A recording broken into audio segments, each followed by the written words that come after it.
السلام علیکم ورحمۃ اللہ وبرکاتہ۔ اعوذ باللہ من الشیطان الرجیم، بسم اللہ الرحمن الرحیم۔ ومن يطع الله ورسوله فأولئك مع الذين أنعم الله عليهم من النبيين والصديقين والشهداء والصالحين وحسن أولئك رفيقا، ذلك الفضل من الله وكفى بالله عليما۔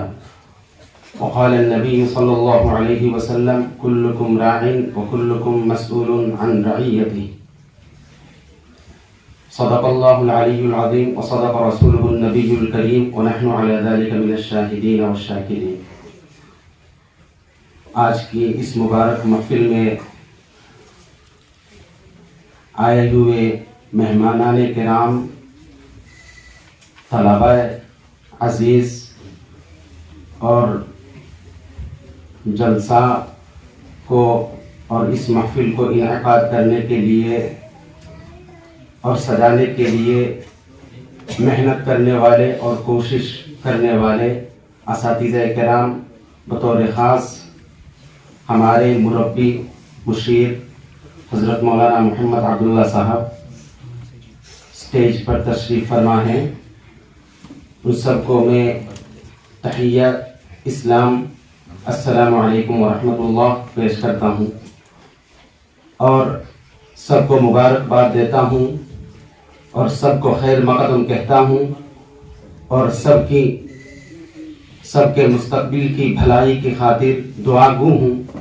کہ اللہ تعالی آپ کی محنتوں کو قبول فرمائے اور آپ نے جو ہماری اس حقیر سی دعوت کو گناگوں مشغولیات کی بھیڑ کے باوجود آپ نے ہماری اس حقیر سی دعوت کو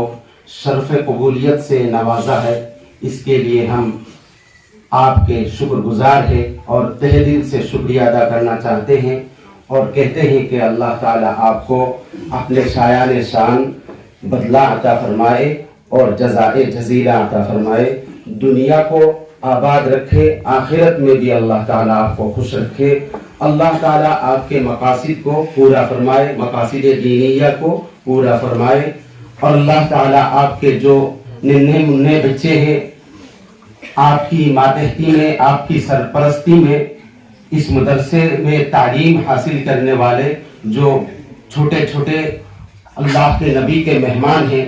ان کو اللہ تعالیٰ گناگوں فضیلتوں سے نوازے، ان کے ذہنوں کو اللہ تعالیٰ کھول دے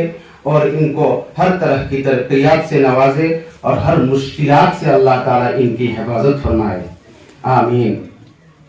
محترم سامعین کرام، ہم اور آپ واقف ہیں کہ یہ ایک قرآنی ادارہ ہے، ایک دینی ادارہ ہے۔ اللہ کے نبی حضرت محمد صلی اللہ علیہ وسلم کی پہلی درسگاہ اصحاب صفہ کے لیے جو اللہ کے نبی نے منعقد فرمایا تھا، اس درسگاہ کی نہج پر اور اس درسگاہ کی سنت پر چلنے والا ایک دینی ادارہ ہے۔ اسی اصحاب صفہ کی درسگاہ سے منسلک ایک ادارہ ہے اور اسی درسگاہ کے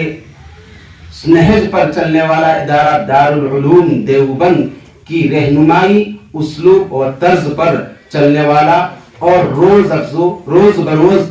ترقی کی راہ پر گامزن روا دوا ایک ادارہ ہے۔ یہ ہمارا ادارہ، اس کے لیے ہم ہر طرح کی کوشش اور ہر طرح کی محنت اور کاوشوں کو کرتے رہیں گے، کسی بھی طرح کی کمی نہیں کریں گے انشاءاللہ۔ محترم سامعین کرام، قرآنی ادارہ، اس کا مطلب کیا ہے؟ قرآنی ادارہ اس لفظ کا کیا مطلب ہے؟ دھیان سے سنیے، سمجھنے کی کوشش کیجئے۔ اللہ تعالیٰ نے قرآن کریم میں فرمایا اِنَّا نَحْنُ نَزَّلْنَا الذِّكْرَ وَإِنَّا لَهُ لَحَافِظُونَ، کہ اس قرآن کو ہم نے اتارا، وَإِنَّا لَهُ لَحَافِظُونَ، اور ہم ہی اس کی حفاظت کریں گے، ہم ہی اس کی حفاظت کرنے والے ہیں۔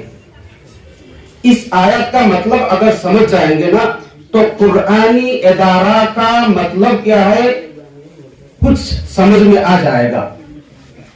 محترم سامعین کرام، آسمانی کتابیں 100 سے زائد ہے، ان میں سے کچھ کتابیں مشہور ہیں، صحف ابراہیم، صحف موسیٰ، توریت، زبور، انجیل، یہ کچھ کتابیں جو مشہور ہے، نام لیے جاتے ہیں۔ اس کے علاوہ ان گنت کتابیں ہیں، اور سب سے اہم کتاب آسمانی کتابوں میں سے ایک کتاب ہے قرآن کریم۔ اس قرآن کریم کو اللہ تعالی نے نازل فرما کر کے صرف اتنا اس پر اکتفا نہیں کیا کہ نازل کر دیا بس، بلکہ اس قرآن کو نازل فرما کر اللہ نے خود اس کی حفاظت کی ذمہ داری لی۔ اس قرآن کے الفاظ کی حفاظت کی ذمہ داری اللہ نے لی ہے، اس قرآن کے معانی کی حفاظت کی اللہ نے ذمہ داری لی ہے۔ بھائیوں، دوستوں، بزرگوں، توریت کو تو بدل دیتے ہیں، ہر سال، ہر صدی میں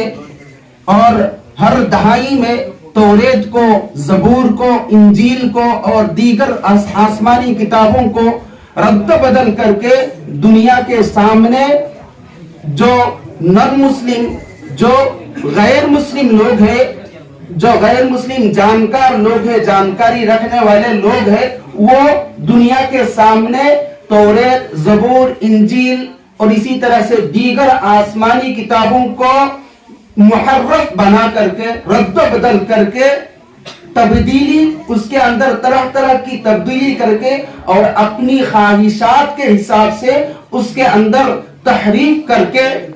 اور اپنے مقاصد کو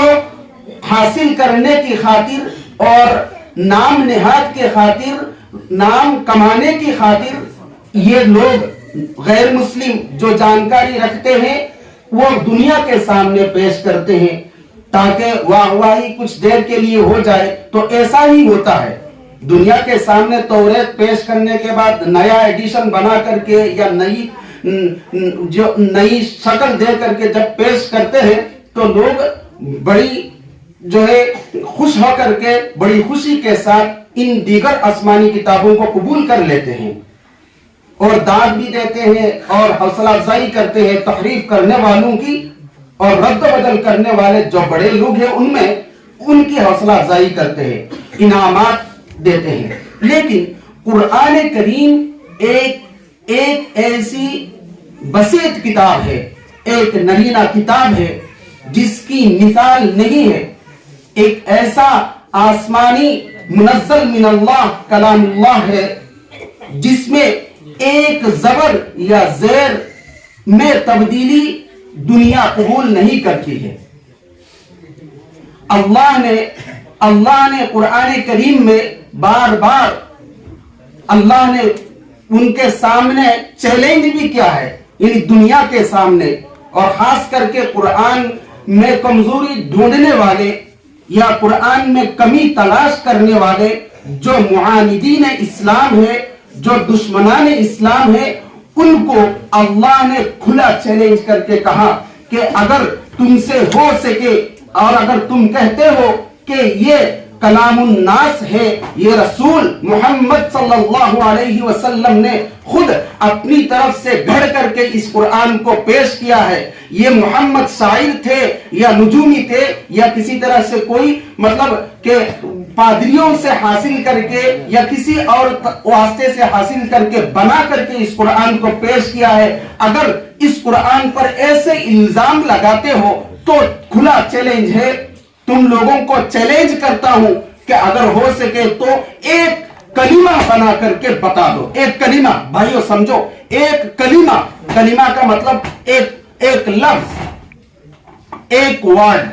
ام یقولون تقولہ بل لا یؤمنون فلیأتوا بحدیث مثلہ ان کانوا صادقین۔ اگر یہ لوگ کہتے ہیں کہ محمد نے اس قرآن کو گھڑا ہے، اس قرآن کا اختراع کیا ہے اپنی طرف سے، تقولا، تو فلیأتوا، تو ان کو چاہیے کہ وہ لے آئے بحدیث مثلی، قرآن کریم کے اندر جو فصیح و بلیغ الفاظ ہے تو ان کی فصاحت و بلاغت کے پیمانے پر اترنے والا اور ان کی فصاحت و بلاغت سے مماثلت رکھنے والا کوئی ایک لفظ پیش کر کے دکھا دے ان کانوا صادقین، اگر وہ اپنی بات میں اور اپنی طرف سے جو انہوں نے الزام لگایا ہے اس میں اگر سچ ہے وہ لوگ. پھر آگے اللہ تعالیٰ نے فرمایا کہ ایک سورہ پیش کر کے دکھاؤ، ایک آیت بنا کر کے دکھاؤ. اس طرح سے قرآن کریم میں بارہا چیلنج کیا گیا ہے. خدا نے کھلا چیلنج کر کے ان سے کہا اور کہا کہ اپنے جو معاونین ہیں اس مہم کے لیے یا اس کام کو انجام دینے کے لیے کہ ایک آیت بنانا ہے یا ایک لفظ بنانا ہے یا ایک سورہ تیار کرنا ہے قرآن کی طرح، اگر اس کام کو انجام دینے کے لیے اگر ضرورت پڑے تو اپنے سارے معاونین، ہم نوا ہم خیال لوگوں کو بھی ساتھ ملا لو اور سب مل کر کے ایسے پیش کرنے کی کوشش کرو. نہیں ہو سکا، کبھی بھی نہیں ہو سکا، نیور ایور، اب تک نہیں ہوا اور ہوگا بھی نہیں انشاءاللہ. اور تا قیامت جیسے اللہ کی طرف سے پاکیزہ ہستی کے توسط سے حضرت جبرائیل علیہ السلام امین جو ہے ذو القوت المتین جو ہستی ہے جبرائیل، ان فرشتہ جو فرشتوں کے سید ہے، سید الملائکہ ہے حضرت جبرائیل علیہ السلام جو امانت دار ہے، انہی کے توسط سے پاکیزہ قلب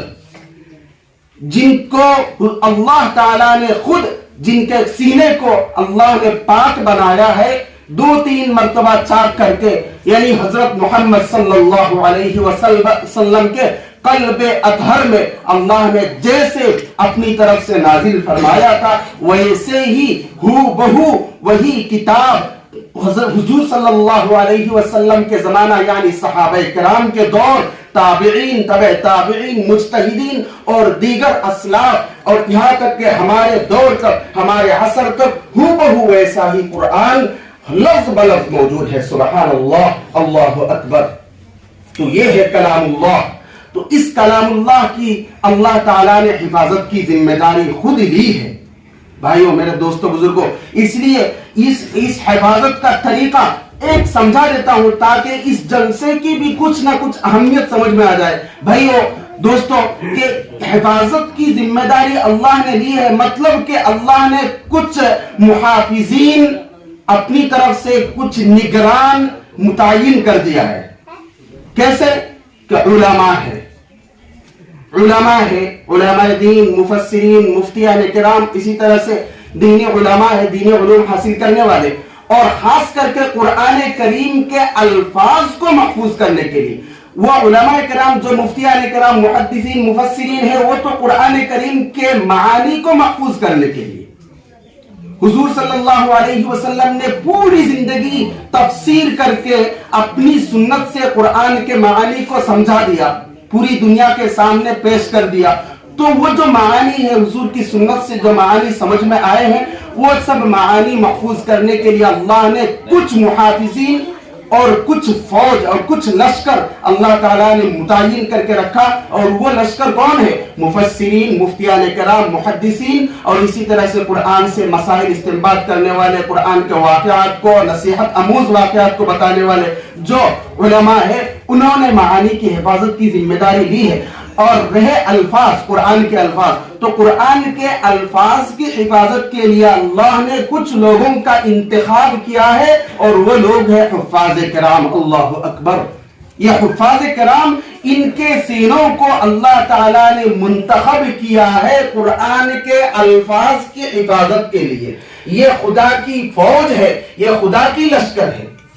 یہ قرآن کی حفاظت اور نگراں ہے. خدا کی طرف سے متعین کردہ، مقرر کردہ اور خدا کی طرف سے انتخاب شدہ یہ خدا کے خاص بندے ہیں جو حافظ ہیں. ان حافظین کی برکت سے یہ پورا ماحول، پورا علاقہ روشن ہو جائے گا. اور خاص کر کے حفاظ کی برکت سے اللہ تعالیٰ ان کے والدین کو بھی دنیا و آخرت میں عزت سے نوازیں گے. بھائیو دوستو، اس لیے یہ جو قرآنی محفل، قرآنی ادارہ، قرآنی مرکز، یہ تھوڑا بہت سمجھ میں آ گیا کہ یہ ایک قرآنی ادارہ ہے، تو اس قرآنی ادارہ میں آج یہ جو جلسہ، جس جلسہ کا انعقاد کیا گیا ہے، یہ سب سے زیادہ اہمیت کا حامل ہے بھائیوں، سب سے زیادہ اس جلسہ کی اہمیت سب سے زیادہ ہے۔ وہ کیسے کہ آپ کو موقع دیا گیا، آپ کی دعوت کی گئی، آپ کو بلایا گیا، آپ سرپرستوں کو، آپ یہاں حاضر ہوئے اور براہ راست جائزہ لے رہے ہیں آپ آ کر کے کہ آپ کے بچے نے، آپ کا جو ننھا منھا چھوٹا سا بچہ ہے جس کے لیے آپ کوششیں کر رہے ہیں، پیسوں کے ذریعے سے، محنت کے ذریعے سے، بدنی جسمانی کوشش اور پیسوں کے ذریعے سے ہر طرح کی کوششیں کر رہے ہیں، تو براہ راست آ کر کے آپ اس کا مشاہدہ کریں گے، جائزہ لیں گے اس جلسے میں، آج کے اس جلسے میں، کہ آپ کا بچہ کیا پڑھ رہا ہے اور آگے کیا پڑھے گا، آپ نے اپنے بچے کو اس مدرسے میں کس لیے دیا ہے، یہ مقصود کیا ہے، آپ کی سمجھ میں اچھی طرح سے آ جائے گا۔ اور ساتھ ہی ساتھ آپ نے جو ہمارا یہ تعاون کیا ہے، اس کے ذریعے سے ہم آگے ہماری بھی اور مدرسے کی بھی رہنمائی ہوگی کہ کیسے خدمت کی جائے اور کیسے آگے مدرسے کے کام کو آگے بڑھایا جائے۔ اس لیے ہم آپ کو گزارش کرتے ہیں، آپ سے کہتے ہیں کہ آپ مضبوطی کے ساتھ، دل تھام کر کے اور صبر و تحمل کے ساتھ آپ یہاں پر بیٹھے اور اختتام تک آپ اس جلسے کا اٹوٹ حصہ بنے رہے، اس جلسے میں شامل رہے۔ انشاءاللہ آپ کا فائدہ ہے، ہمارا بھی فائدہ ہے۔ اللہ تعالی ہم سب کو کہنے اور سننے سے زیادہ عمل کی توفیق عطا فرمائے۔ سب سے آخر میں نے جو آیت پڑھی تھی قرآن کریم سے شروع میں کہ مَن یُطِعِ اللَّهَ وَالرَّسُولَ فَأُولَٰئِکَ مَعَ الَّذِینَ أَنْعَمَ اللَّهُ عَلَیْہِمْ، کہ جنہوں نے اللہ کی بات مانی، اللہ کی اطاعت کی، والرسول اور اس کے رسول کی اطاعت کی، فَأُولَٰئِکَ مَعَ الَّذِینَ أَنْعَمَ اللَّهُ عَلَیْہِمْ، تو یہ اللہ کے رسول کی اطاعت کرنے والے، اللہ کی بات ماننے والے، ان لوگوں کے ساتھ ان کا حشر و نشر ہوگا جن پر اللہ نے انعامات کی بارشیں کی ہے، اور وہ لوگ ہیں انبیاء کرام، صحابہ کرام، شہداء، اور ہر زمانے میں اللہ کی طرف سے متعین کردہ جو صالحین لوگ ہیں وہ سب ہیں۔ اولئک مع الذین انعم اللہ علیہم من النبیین والصدیقین والشہداء والصالحین وحسن اولئک رفیقا، ان شہداء کے ساتھ، ان صدیقین کے ساتھ، ان صالحین کے ساتھ، ان انبیاء کرام کے ساتھ آپ کا حشر نشر ہوگا، اور ان کا ساتھ ہونا اور ان کے ساتھ آپ کا حشر نشر ہونا بہت بہتر بات ہے، آپ کے لیے بہت فائدے کی بات ہے۔ اس لیے میں نے ایک حدیث پڑھی تھی کہ جو ہے کلکم راع وکلکم مسئول عن رعیتہ، کہ آپ میں سے ہر ایک ذمہ دار ہے اور ہر ذمہ دار کو پوچھا جائے گا قیامت کے دن اس کے ماتحت جو لوگ تھے ان کے بارے میں۔ آپ کو پوچھا جائے گا دوستو بھائیو، آپ سے پوچھا جائے گا قیامت کے دن کہ آپ نے اپنی اہلیہ کے لیے، اہلیہ محترمہ جو آپ کی وائف ہے، اس کے لیے آپ نے کیا کیا، اس کو آپ نے کیسی باتیں بتائی، اس کی رہنمائی کے لیے، ہدایت کے لیے آپ نے کتنی کوششیں کی ہے۔ تو اس طرح کے جلسہ جلوس کے توسط سے آپ کو وہ باتیں معلوم ہوں گی جن باتوں کے ذریعے سے آپ اپنی اہلیہ کو اچھی باتیں بتا سکتے ہو، اپنی فیملی میں جا کر کے تعلیم دے سکتے ہو۔ اور ساتھ ساتھ آپ سے قیامت کے دن پوچھا جائے گا کلکم راع وکلکم مسئول عن رعیتہ کے حساب سے کہ آپ نے اپنے ماتحت جو آپ کی تربیت میں جو بچہ ہے، اس بچے کی خاطر آپ نے کیا کیا، آپ نے اپنے بچے کو دین اسلام کی تعلیم حاصل کرنے کے لیے آپ نے کہاں تک کوشش کی، آپ نے اپنے بچے کی دنیا و آخرت میں ہدایت کے لیے اور آخرت میں جنت میں داخل ہونے کے لیے، اور آپ کے لیے جو بچہ آپ کے لیے صدقہ جاریہ بنے اور آپ کے لیے وبال جان اور بے عزتی کا ذریعہ نہ بنے بلکہ صدقہ جاریہ بنے، اس مہم کے لیے اور اس کار خیر کے لیے آپ نے اپنا جو بچہ ہے، محبوب لڑکا یا محبوب پوتا یا محبوب بھانجا، اس کے لیے آپ نے کیا دیا، کیا کوشش کیا آپ نے؟ اس لیے یہ اسی کی مطلب ان کوششوں کی ایک اہم کڑی ہے کہ یہ آج والا یہ جلسہ آپ نے حاضری دی۔ یہ اللہ کی محفل ہے، اللہ کے رسول کی محفل ہے، اس محفل میں برکت ہے، رحمت ہے، اس محفل میں دنیا و آخرت کی بھلائی ہے۔ اللہ تعالی ہم سب کو دنیا و آخرت کی ہر طرح کی بھلائیوں سے نوازے، آمین۔ وآخر دعوانا الحمدللہ رب العالمین۔